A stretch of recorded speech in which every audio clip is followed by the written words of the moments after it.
I have the honor of introducing our speaker today. I'm Rich Waldhorn from the Department of Medicine, Division of Pulmonary Critical Care, but right now I'm the course co-director with Beth Salenti on our Health Policy and Public Health course. This is an annual course we hold in the Department of Medicine, open to fourth-year medical students and residents in any discipline throughout the system. We have several internal medicine residents, family medicine resident, emergency medicine, neurosurgery resident, cardiology fellow. There's some residents from the hospital center, one from the Baltimore programs. I think we also have a radiology fellow. So we have quite a number of disciplines represented. And each year we bring in outside experts in both health policy and public health, and our students and residents really benefit from that.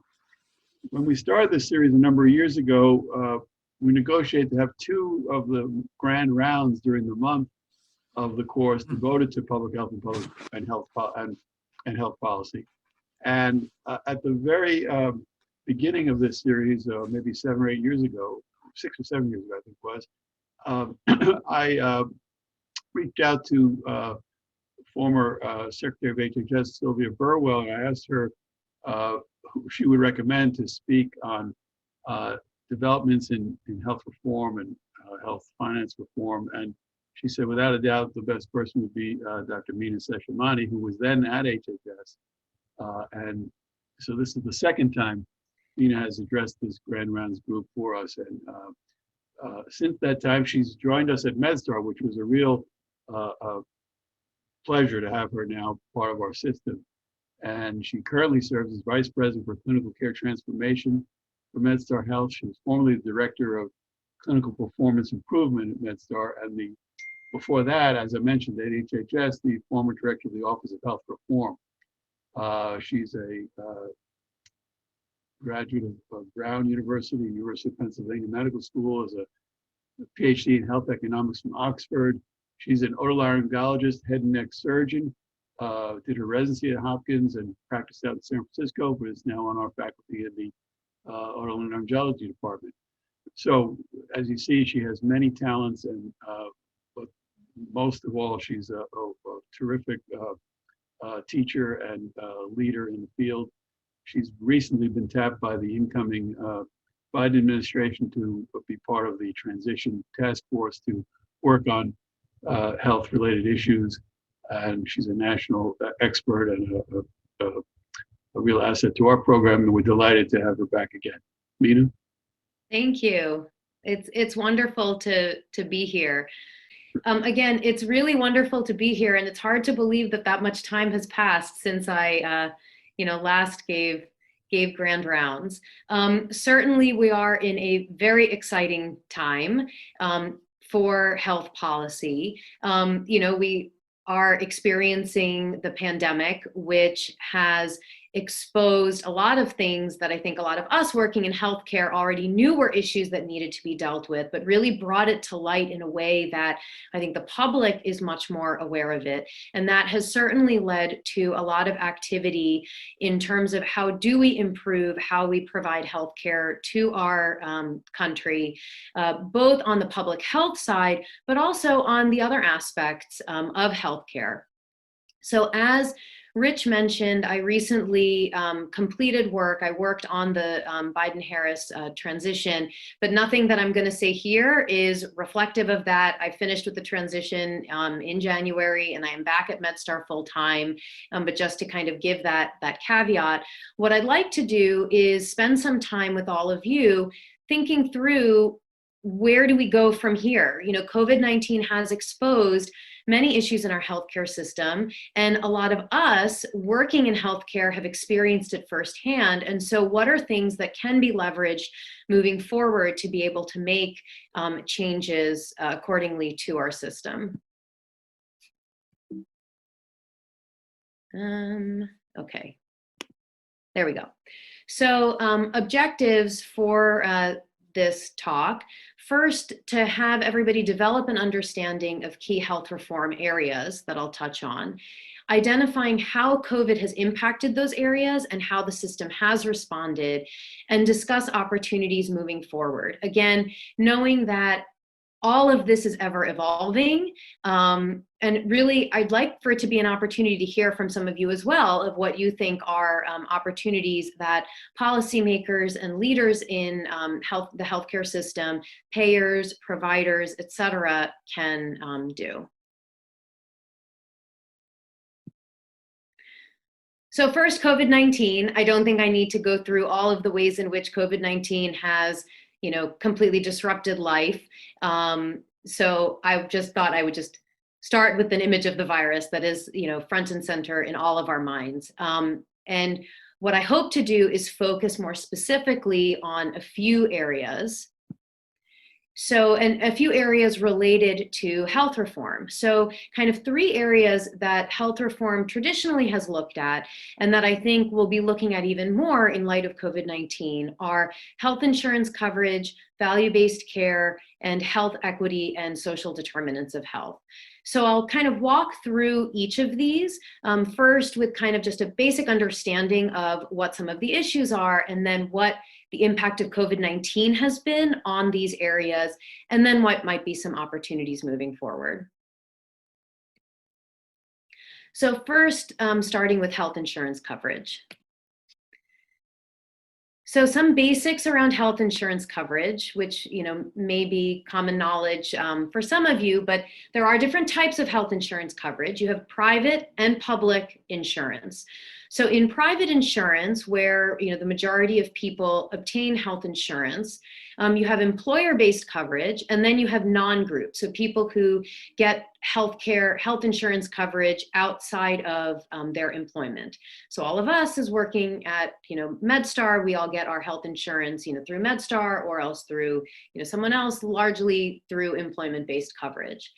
The second bucket is public health insurance, which is about a third of the population. Here you have Medicaid, which I will talk more about in a bit, which is state-based and provides care for lower income populations. You have Medicare for people age 65 and older. And then you have other public health insurance, including TRICARE for active military. You have the VA. So you have other public health insurance options. And then finally, you have the uninsured at around 29.3 million. And I'll speak more to some of these categories as we move on.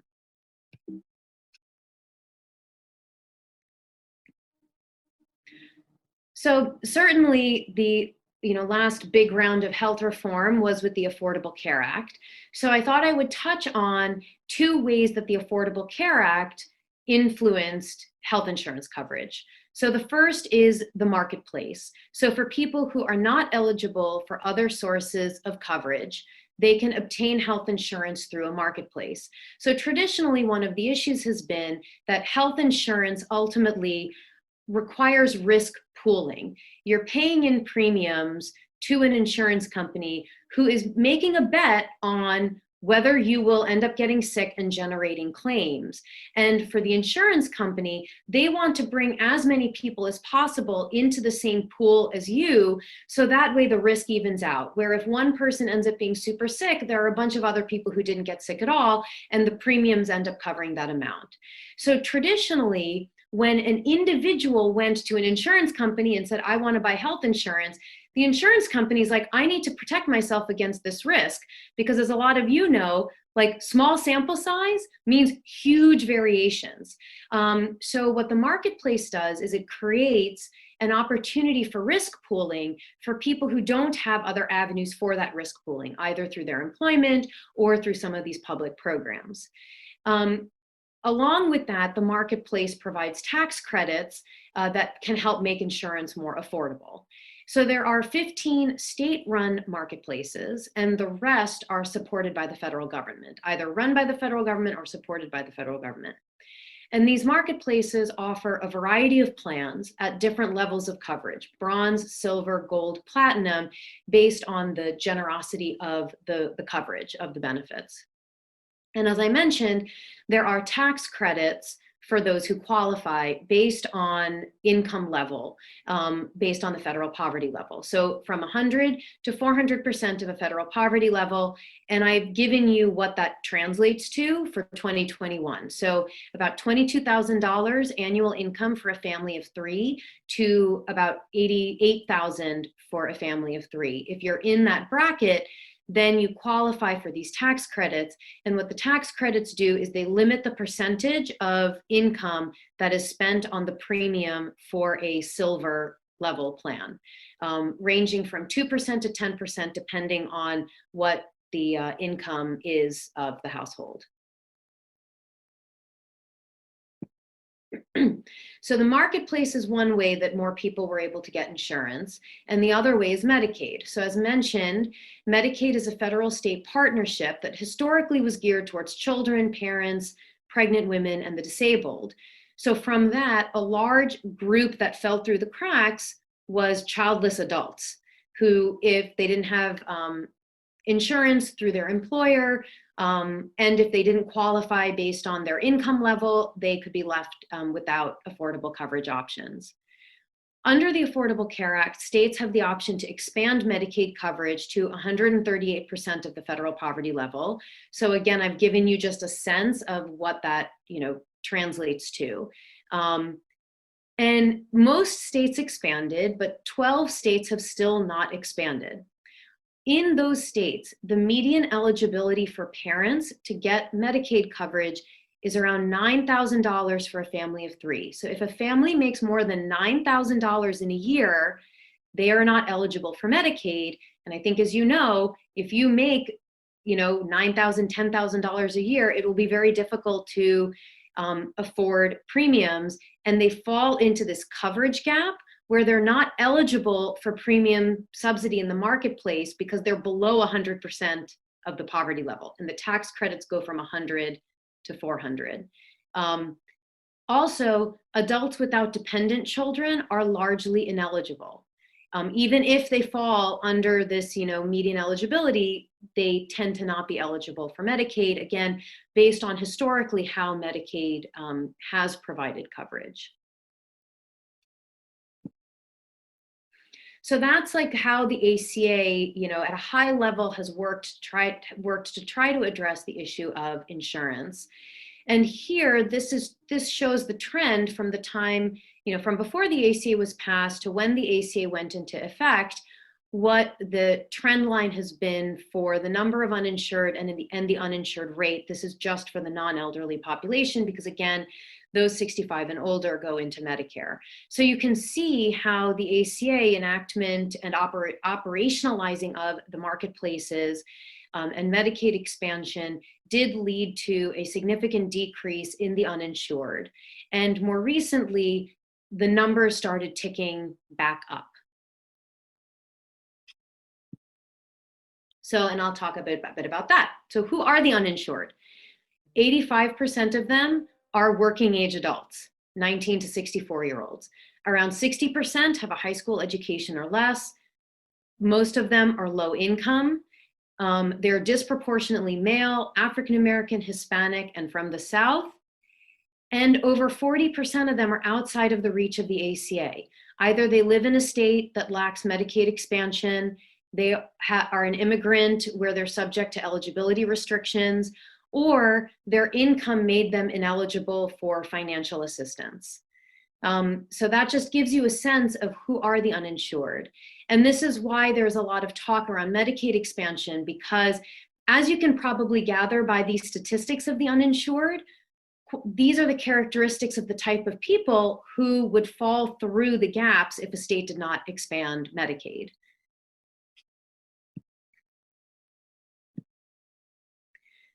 So along with talking about the uninsured, there's also a problem with the underinsured. So the underinsured are families that spend 5% or more of income on healthcare if they're low income, or 10% or more of income on healthcare if they're higher income. In 2018, almost a third of working age adults were underinsured. And what does this mean? Where does this come from? A lot of times it comes from either services that are not covered by health insurance plans, or high cost sharing. So high deductibles, high coinsurance, those things that you still have to pay for even if you have insurance. So this is another issue that people have that also has been trending upward. So upon this basis of the uninsured and the underinsured, we then enter the land of COVID-19. And so as you can imagine with COVID-19, first of all, we still have large numbers of uninsured during a pandemic. So when people need healthcare and they're unable to access it, or they're worried about, the costs of accessing healthcare, especially when you have an infectious disease, where you want people to be able to get treatment and to be able to be cared for, because otherwise it presents a continued public health crisis if they're not getting tested, et cetera. Additionally, COVID-19 led to an economic crisis, which led to people losing their jobs, and the loss of jobs, when a lot of people get coverage through their employer, means potentially losing health insurance. So it's been estimated that roughly 2 to 3 million people may have lost employer-based coverage due to the pandemic. And the data, because of lags and because the pandemic is ongoing, are still being figured out. Some of those people were then able to get on Medicaid or able to go to the marketplace or have COBRA coverage where they try to maintain health insurance from prior employment. But certainly this has presented an issue in the vein of issues for health insurance coverage. And then beyond that, at the same time as the pandemic, there have been actions that were taken by the Trump administration that weakened insurance coverage. So for example, the Trump administration relaxed regulations around short-term limited duration plans. So these are oftentimes termed skinny health plans that, for example, may only provide coverage for office visits and prescription drug costs. Or plans that create a cap on how much they'll pay out in claims in a year. So a lot more of those plans came up through the relaxation of regulations. Second were outreach and enrollment efforts. So under the Trump administration, there was definitely a lessening of funds being spent on outreach and enrollment to get people enrolled in health insurance. And as I alluded to before, insurance is a game of risk. It's all about the pool of risk that you generate. So having good enrollment is essential to that, because you want to bring in as many people as possible so that you can spread out the risk. So that led to uncertainty in premiums, led to premiums going up, and that also led to people, potentially dropping out, opting out of health insurance coverage. And then a third way that there were some administrative actions that weakened health insurance coverage are various Medicaid waivers. So there was a lot that was talked about with Medicaid work requirements, leading to reductions in coverage, but also other ways of that Medicaid, by relaxing coverage requirements, things of that nature that had gone into effect. So that was happening at the same time as the pandemic. So with that backdrop, then the question is what is going to happen moving forward? So in some of the first days in office, I think this was on January 28th, the Biden administration released an executive order that created a special enrollment period in the federal marketplace that's going to start very soon for 3 months. So at the time when COVID-19 hit, when people started losing jobs, those state-based marketplaces, for the most part, they initiated a special enrollment period to enable people to be able to get coverage through the marketplace, because traditionally you can only get coverage if you go in during open enrollment or during when you have a qualifying life event. However, all of a sudden the pandemic hits, there are people who are uninsured who realize they really should get insurance. There wasn't necessarily an opportunity for them to come in and get insurance unless a special enrollment period is created. So the majority of the state-based marketplaces created special enrollment periods related to the pandemic, but the federal marketplace did not. And the state-based marketplaces had significant enrollment. So the Biden administration is going to create a special enrollment period in the federal marketplace to try to encourage people to come in and obtain insurance, particularly for those who might have lost insurance and fell through the cracks. The executive order also calls for a review of policies or practices that may undermine health insurance coverage, create barriers for coverage, reduce affordability of coverage, and then determine whether to suspend, revise, rescind, what they want to do with those. So that comes to some of the regulations that I mentioned around the short-term limited duration plans, around Medicaid waivers, around other such things that may contribute to the problems of the uninsured and the underinsured. So beyond the Biden executive order, there are certainly opportunities, and this is one area that it'll be great to engage in some conversation with all of you, if that is possible, with this Zoom platform. But we have continued issues both with commercial insurance and with Medicaid around where we can address issues of the uninsured and the underinsured.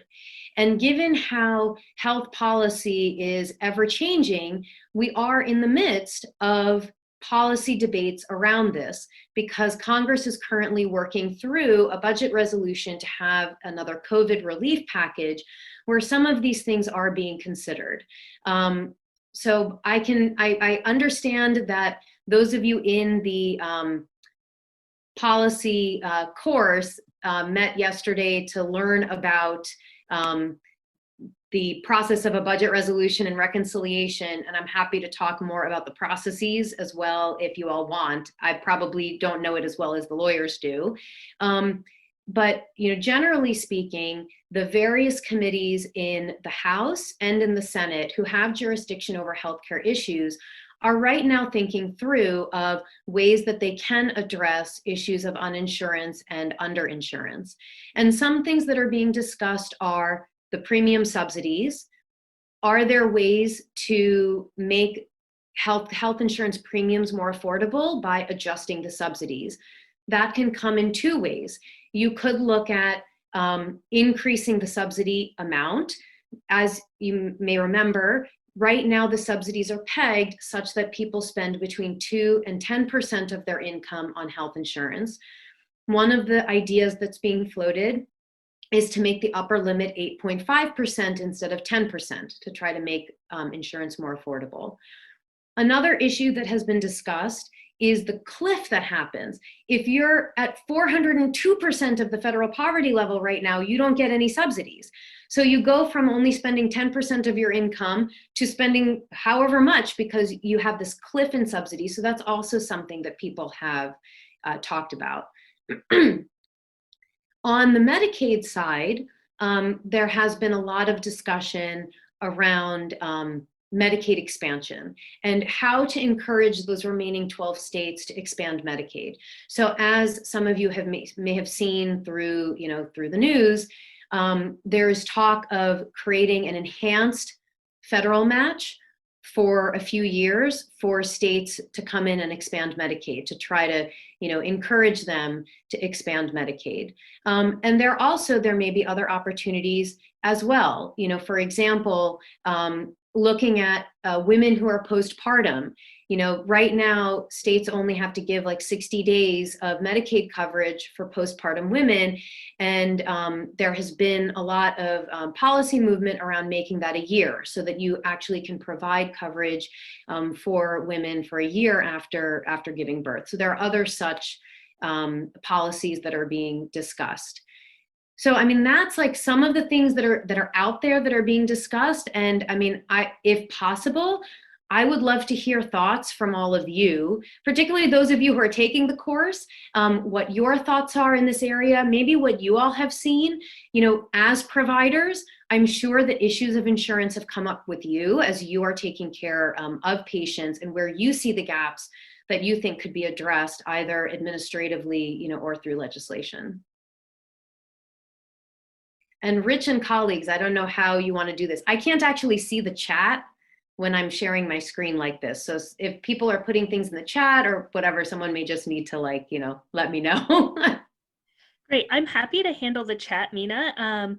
Is there anyone from the course or from the audience who wants to put any thoughts or speak to that? Go ahead and just put your name in the chat and I will start calling on people.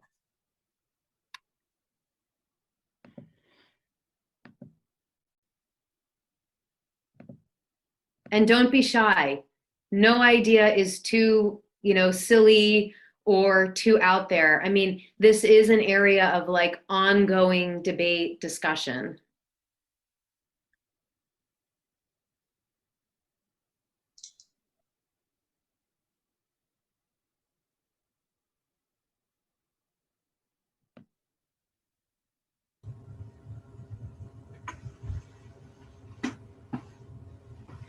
I have a question from Robin Felker, who would like to know whether or not states that have not expanded Medicaid are reconsidering this because of the pandemic.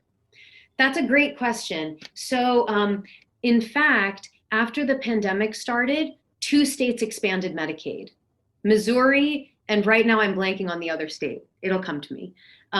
So 2 states did expand Medicaid as a result because they were like, we need to get people health insurance coverage. But that's why the number went from 14 states that didn't expand Medicaid to 12.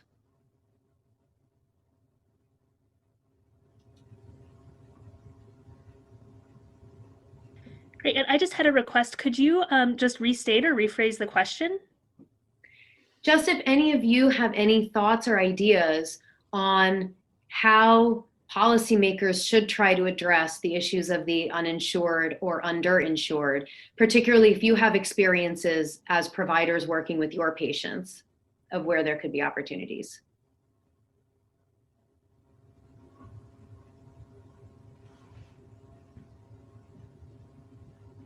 I will go ahead and ask. So we know that there are a lot of administrative barriers to Medicaid enrollment for our lower income populations. And is there any talk about making that somehow automatic in a similar way to the stimulus payments that we saw in 2020? That's an excellent question. And I'm going to actually add one more thing onto it, which makes this question even more relevant. In that, because of the public health emergency, states are not right now reassessing eligibility for Medicaid because we didn't want, number one, state public health offices to be like sidetracked doing all these redeterminations of eligibility while they're battling a public health crisis. And number two, because, like people didn't want people losing coverage in the middle of, the public health crisis.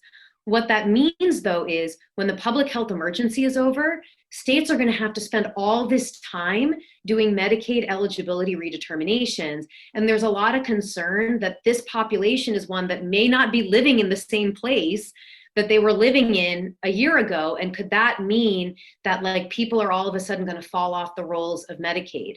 So there are things that people are thinking about. And I know some states, for example, are trying to employ, like there's an API that the US Postal Service has to automatically like figure out somebody's mailing address, to be able to prompt some of that in a more automated fashion. But I mean, I think people are thinking through that, like how can they make the process, more automated? And again, this comes back to jurisdictional issues because Medicaid ultimately is run by states.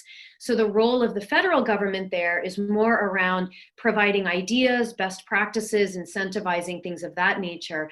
But ultimately, it would be driven by, each of the states in terms of how they would do it. Great, thank you. And then a question about more discussion about why some states don't want to expand Medicaid programs. And can you discuss more about the enhanced federal match that you mentioned? So it's a very good question of why states don't want to expand Medicaid.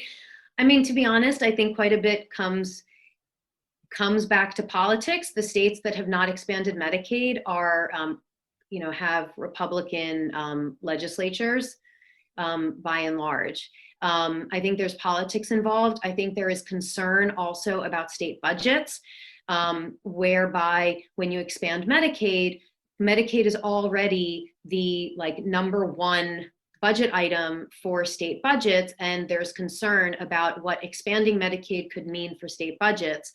That being said, the caveat there is that the expansion population for Medicaid has like a 95% match for that the federal government pays like 95% of it. So that does, blunt that a bit, which is why also it kind of comes back to politics as well.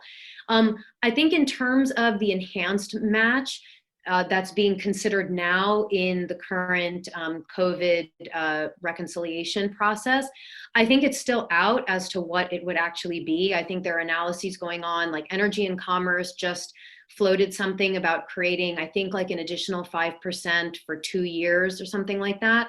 I think Center on Budget and Policy Priorities, CBPP, has done an analysis of what that would mean, how much money the states that have not expanded Medicaid would get if they jumped on that.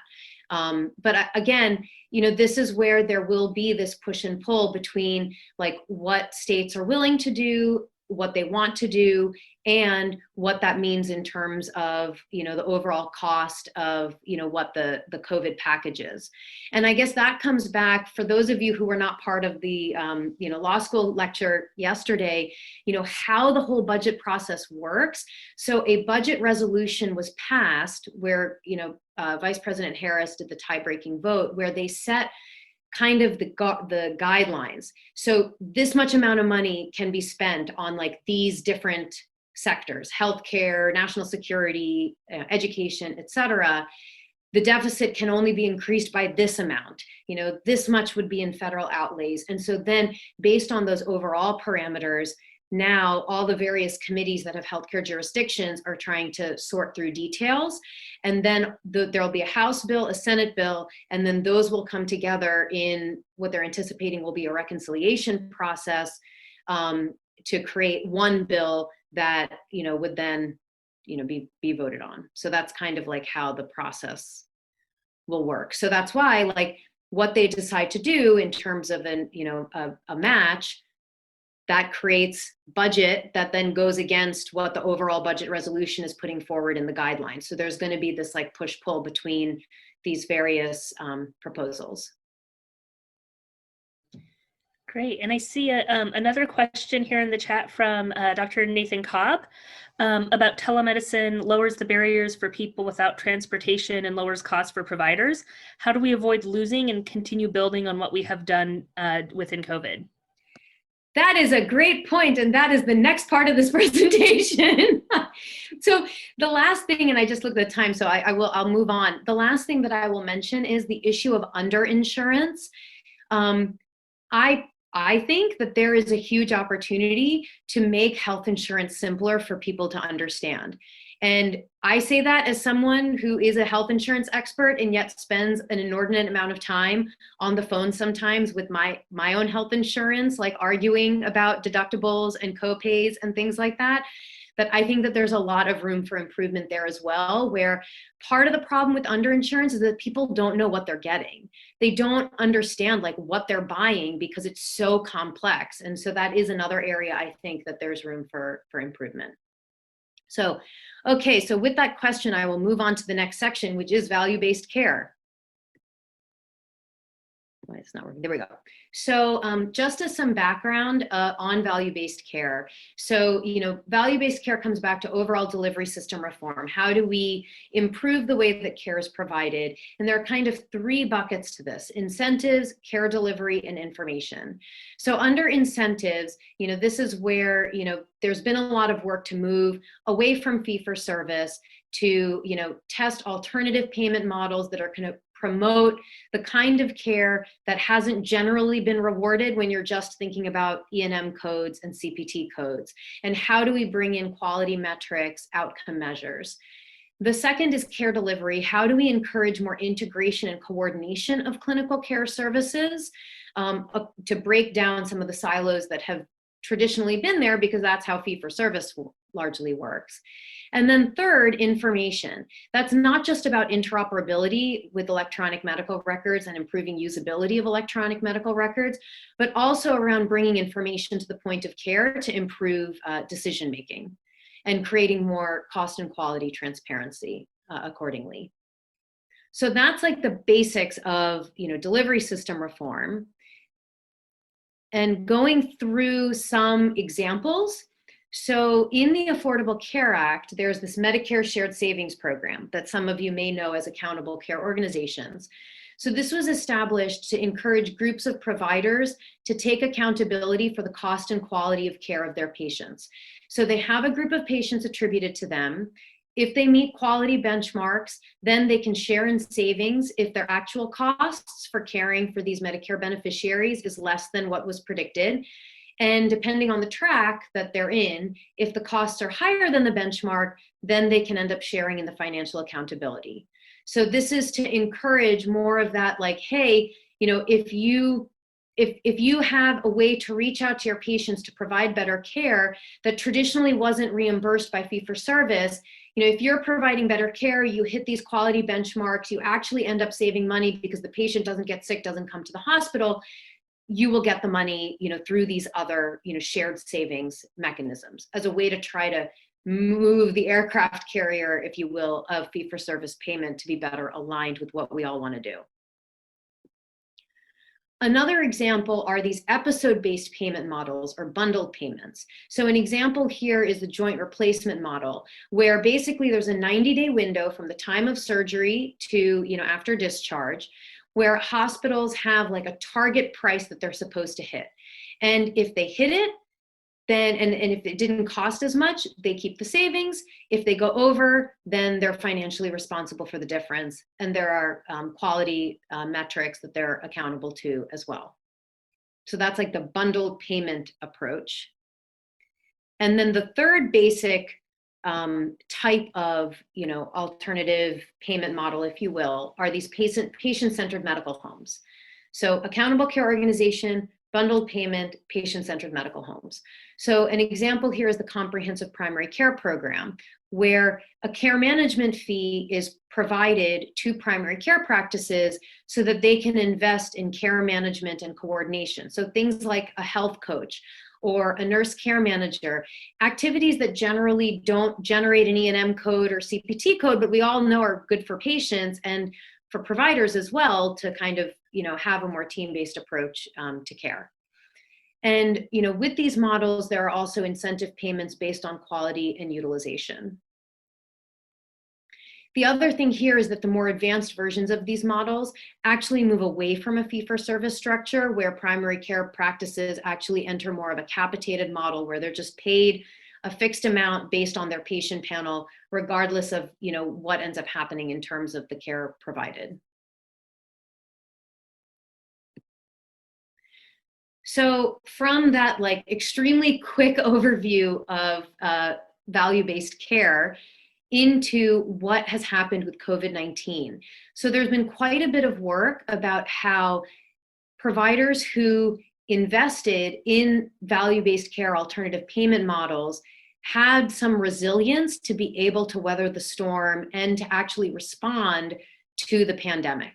So some examples, I mentioned, you know, comprehensive primary care and the investment in care managers.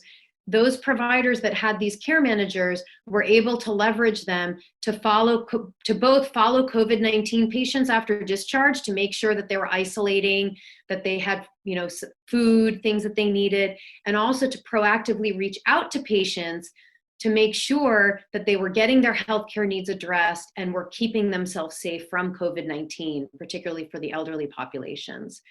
So an example here at MedStar, we launched our Covetcare transitions program. Within 2 weeks, we had a program set up across 10 hospitals because we were able to leverage the work that had already been going on. And in the first month of the program alone, we reached 1,000 patients, COVID patients who were discharged from our hospitals to help manage all of the issues after hospitalization. Another example are partnerships with long-term care facilities. So several of these alternative payment models, like for example, bundled payments, where a hospital is being held accountable after a patient leaves the hospital, it led to partnerships with post-acute care facilities. Because for example, if a patient has a joint replacement, goes to a rehab facility, develops a post-op complication, infection, gets readmitted, that's a ding on the hospital. So a lot of these partnerships with long-term care facilities also came in handy with COVID-19. So from the MedStar perspective, we were engaged in an alternative payment model called Independence at Home, home-based primary care that also created partnerships with our skilled nursing facilities. So we have, through our geriatricians, we are medical directors in quite a few of the nursing facilities that are in, the areas near our hospitals. So we were able to leverage that to support skilled nursing facilities with infection control, to create telehealth systems to continue to provide care in the facilities so that the residents didn't have to leave the facilities. And we also helped the state of Maryland develop these strike teams where there were concerns of outbreaks to be able to go in and do testing and triage of the nursing. So this is another example that as well. And then some other,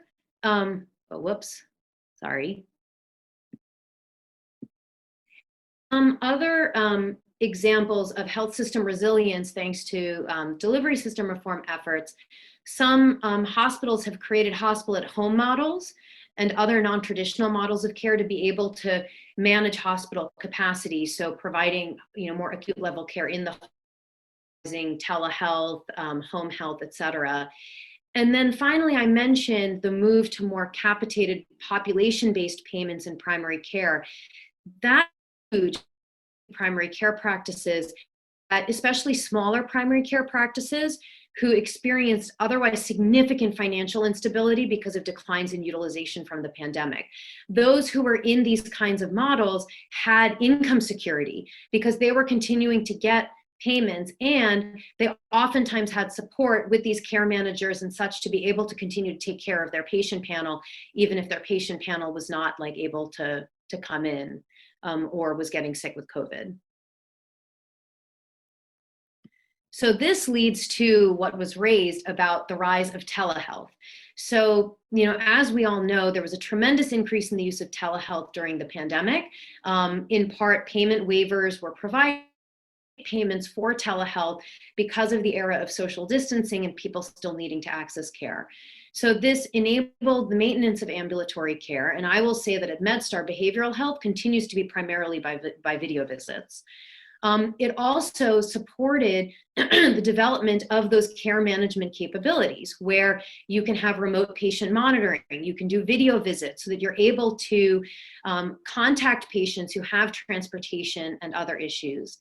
And lastly, and this all is being done at MedStar as well, and lastly, the extension of provider capacity. So at MedStar, we were able to use telehealth consultations within our hospitals to expand, for example, palliative care, which the need skyrocketed during the pandemic, and where we are able to leverage, for example, a chaplain who's at Georgetown to be able to help care for a patient who's at one of our smaller community hospitals, where it wouldn't necessarily make sense to hire a chaplain for an 80-bed hospital, but you can leverage a chaplain from one of our other hospitals to support care. And it also enabled us to preserve PPE and to be able to get family members involved in care when you have visitation restrictions. So these are just some of the examples of how telehealth, has been utilized through the pandemic. And then this comes to, again, some of the opportunities. So to the question that was raised, there is going to have to be work done on evaluating what has been the impact of these various care innovations and what do we all want to continue moving forward? What should be and rewarded, and what changes should be made, in the payment structure accordingly. So I guess with a few minutes, we can pause here because I'd love to hear from all of you on what you have experienced. Where do you think the opportunities are of what should be, encouraged and continued moving forward? And even for MedStar, what should be the things that, MedStar should be investing in moving forward? Great. Kind of along that line in the chat, we do have a question about EMR changes to help with some of this. This is from Dr. Sharma, who's in internal medicine primary care with me. Yes. So as you all know, there were changes to E&M coding in the outpatient setting, because one of the things I did not mention is provider burnout, which also has really come to the forefront through the pandemic. So attempt to decrease the burden in the EMRs. I think that they're planning on also rolling and inpatient. I'm not entirely sure where that's at. And the other thing that I would say is, continued opportunities to leverage health information exchanges, like for example, CRISP for Maryland, where we need to be able to provide better information at the point of care for providers and have it be done in an easy way. And I think we all know that there can and should be improvements to the usability of MedConnect and to how CRISP interfaces. So I think that there can and should be continued investment in that regard. Totally. Great. And then a question about additional outpatient support and transitions of cares for high utilizers or frequent flyers, which is a question from Sahil, one of our internal medicine residents, who would also like to indicate that he hates the term frequent flyer. Yeah. So in fact, one of the things that we've been thinking about is calling people multi-visit patients, MVPs. That's just a thought, as another way. Because I think frequent flyer has this weird, connotation to it, and even high utilizer. At MedStar, our hope is, COVID enabled us to make very rapid strides, let a good go to waste. And how can we leverage that moving forward? And in particular, and I'll come back to this a little bit in the next section also on equity and social determinants, we have been able to leverage, across the system, our capabilities with our care transitions nurses and our community health workers, address needs for patients leaving the hospital. And one of the things that we're thinking about right now is how do we apply that to the non-COVID populations? And how do we apply that to create referrals to disease-specific programs where, a lot of times when you have multi-visit patients or whatever you want to say, or people who fall through the cracks, a lot of times it's a combination of clinical and social needs. And so being able to bring those together, I think is a huge opportunity for us at MedStar. And it comes back to how do you make the system writ large reward that kind of activity? Because a community health worker can't go and bill for their services. So from the perspective of a P&L of a hospital, that's an L with no P. So how do you reconcile that? That's something that needs to be worked on. Great. And then I have a question from Catherine Bell, one of our students in the course, who wondered, speaking about value-based care, if you could comment a little more about what outcomes are being chosen, and could that discourage some providers from taking on sicker patients or patients with more social determinants of health issues that might have poorer health outcomes? Yes, and I will come back to that in the next section too, because I do think there needs to be more focus on that with these alternative payment models. And in fact, focusing specifically on equity and social determinants of health. The metrics, they are around things like readmissions, around percentage of follow-up for chronic conditions, around ambulatory sensitive conditions that lead to hospital admissions, so potentially avoidable utilization. Those are some examples of the types of metrics that are used. There has been a lot of debate to the point that you raised around how to address the issues of differences in patient populations vis-a-vis what providers are held accountable to. So some say, and this is an ongoing debate, some say, okay, so for a safety net hospital that's in a really socioeconomically distressed area, they shouldn't be held accountable to the same, threshold metrics as a hospital in a very wealthy area. And the counter to that is, so then are you saying that people from a, lower income area don't deserve the same kind of care as someone from a higher income area? So there are ongoing debates about this. One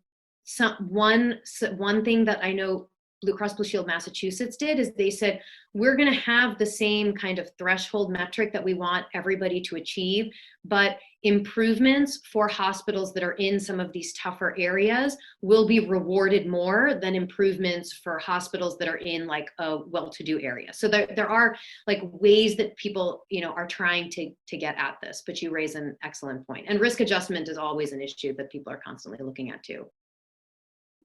I think if it's okay, that's actually a really good segue into the next section. I mean, thank you to those of you who are creating these wonderful segues for me to the next part. So the third and final area is really around health equity. So briefly, some background. As I think many of you may know, upwards of 80% of health is believed to be driven by health-related behavior, socioeconomic factors, environmental factors. And when we talk about social determinants of health, I thought it might be helpful to just provide the World Health Organization definition. Social determinants of health, they are the unfair and unavoidable differences in health status seen within and between countries. And they are mostly responsible for health inequities. So from there with health equity, the impact of COVID-19, I think a lot of this, all of you know, but just to reiterate that COVID-19 has had a disproportionate impact on Black and Brown communities. And just one statistic, COVID-19 mortality rates are more than twice as high in these communities. Why is that?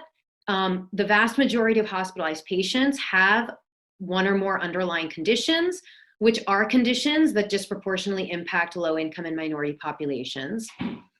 Minority populations are nearly 50% more likely to be employed in service industries where they have to go in person, where they're exposed to lots of people, where, as you know, there hasn't always been the greatest in terms of worker protections. And that applies also for low-income, low-wage workers. And they tend to reside in densely populated urban areas, making it difficult to, socially isolate, so to socially distance, to physically quarantine and isolate.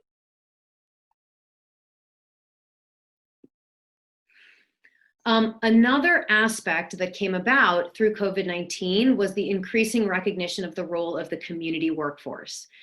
So, there are a few ways that this has come about. The first actually is the traditional public health aspect, testing, contact tracing, being able to have people from the communities engaged in supporting communities as they're trying to, address the public health issues with the pandemic. But this also translates to other aspects that we see more directly, I think, as providers in terms of health-related social needs. Food, housing, transportation. Certainly the people who develop COVID tend to be lower income, tend to be minority. And, for everyone, if you have COVID and then you have to isolate for 2 weeks, not everybody has food sitting around in their freezer for 2 weeks. And not everybody has family or other social supports to help them get what they need. And so all of that becomes amplified in a time when you have to, stay in your house or, or quarantine because of COVID. So again, I mentioned for MedStar, the Care Transitions program that we have that helps all of our COVID patients, where we have all of our COVID patients being followed, by a community health worker and a transitional care nurse. And the majority of our discharged COVID patients have required 2 or more interventions, be they setting up follow-up appointments with a primary care provider, having pharmacy support with medication, either with medication reconciliation or being able to go to the pharmacy and get the prescription for the patient, with food issues, with transportation issues, with help with figuring out how to do the housing so that they can not infect other household members. So really an indication to underlying needs in the community. And another more recent example is the support for vaccination. So I think, as you all have probably seen, we have a disparity between the populations that are most impacted by COVID and who's getting vaccinated. And there has to be a lot of work in terms of reaching our most vulnerable populations who don't necessarily have internet access, aren't necessarily able to be on the computer for as soon as the website goes live to register for a vaccine appointment slot. And there tend to be populations that have mistrust for healthcare. In Baltimore, our inner city Baltimore areas is where Henrietta Lacks came from. And so you have a lot of general hesitancy, which also has been amplified by the political rhetoric that was going on. And so there are significant opportunities for our community workforce, our community health workers who are from these very communities to be able to help with providing access to vaccinations and to provide, support, education around what the vaccinations are and what they mean and what the effects are and things of that nature. And so to that end, I thought I would share, so for MedStar, we have mobile health clinics in Baltimore where we partnered with 8 community-based organizations in the most underserved areas of Baltimore to provide mobile primary care. And we were doing flu vaccinations. And way back in the fall, late summer, early fall, I was speaking with our, community health teams. This is the kind of thing that we're probably going to have to do when a COVID-19 vaccination is available, because we need to get our community-based organizations, community health workers engaged, both to be able to reach out directly to the communities to get them vaccinated, and also to be able to address the issues of distrust. And so that came to fruition recently, where our mobile health clinics are now going around. I think this picture was taken at in the Cherry Hill neighborhood of Baltimore at a senior center, where the van went out and did vaccinations at the senior center. And we had a 75% take up of the vaccine in that center, which is really remarkable for that demographic. So it's just one example of the work that needs to continue. And that leads to the opportunities. So as you may have seen, the Biden administration just announced members of a COVID equity task force to make sure that the COVID response is addressing issues of equity as they are engaging in various aspects of the pandemic response, not only with vaccine and therapeutics, but also with testing, contact tracing, opening schools, things of that nature. And even before Biden took office, back when he was on the campaign, he had a campaign promise to increase the community workforce and to expand the community workforce, all the way from childcare providers to community health workers to public health workers like contact tracers, and direct care workers like home and community-based services for people with disabilities, for the aging population. So those are just like some things that have been talked about. And again, would love to hear from all of you of what you have seen, with equity. The other thing that I will say is, to the point that was raised in the last conversation, that people have raised that as people are thinking about these alternative payment models and way to reimburse providers, having that lens on equity and how do we reward efforts that address issues of health equity. So I'm going to pause there. And again, I know that we're short on time, but would love to open it up to discussion, because I'm sure many of you are seeing this firsthand as well.